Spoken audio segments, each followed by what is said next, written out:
Trib Live Radio presents Panther Lair, hosted by Pitt insider Chris Peak of PantherLair.com. A full hour of Pitt football, basketball, and recruiting talk. Trib Total Media. See what's next. Now, here's your host, Chris Peak. It's Panther Lair Show, Monday edition here on Trib Live Radio. Chris Peak, publisher of PantherLair.com, with you as Pitt football kicks off the second week of training camp today. The Panthers are in the South Side practicing. One position I think we all agree about the strength on is the offensive line, right? I think we all agree that the offensive line should be one of the strengths of this team. And one of the leaders of the offensive line is Adam Bisnowaty, a redshirt senior offensive tackle, the left tackle out of Fox Chapel. I sat down with him last week, and Biz has always been a good talker. He's always been a good interview. He's always been a smart guy. And as he's grown and gotten older in college and gotten more mature, he's become better, and he's smart. He's not going to give away any bulletin board material or give away any state secrets or anything like that. But he's a good interview. He's a good talk, and he's also very confident in himself.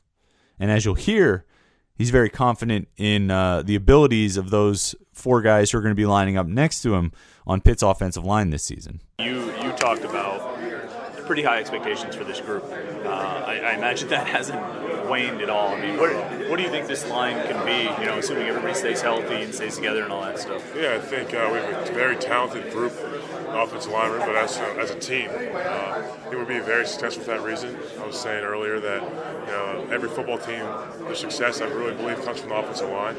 I think that really helps us as a team.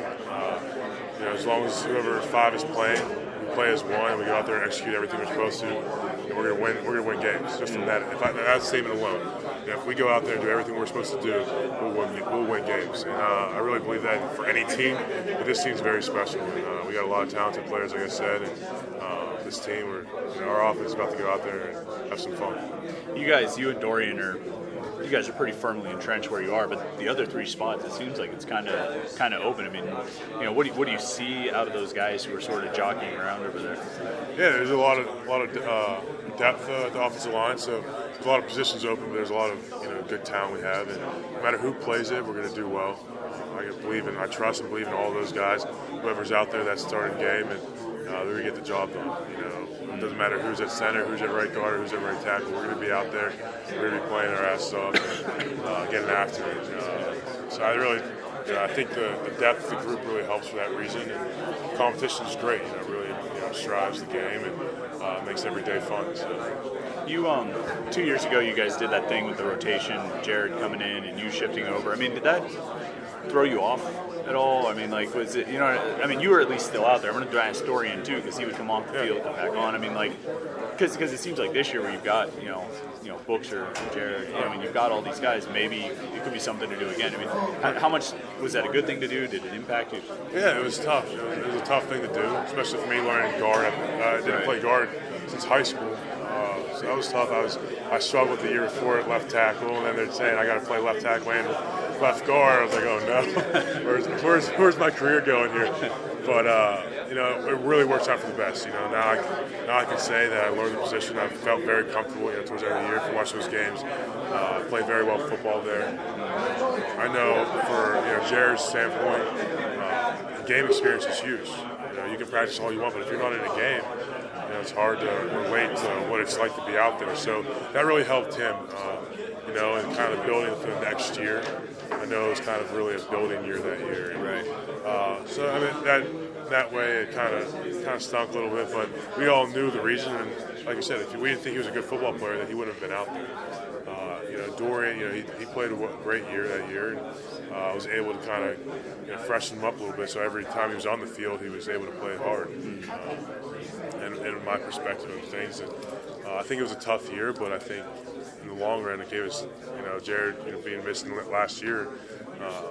Jared still has game experience. He hasn't been on the field for a while, but he's going to be able to go out there and he knows what it's like. So it's huge to have that game experience, and I think that rotation kind of helped that way. But it's a hard thing to do. It's not easy. I give a lot of credit to both those guys, myself, and if we have to do it this year, and those guys do it, it's hard. You saw last year Bookser out there playing some tackle, playing some guard.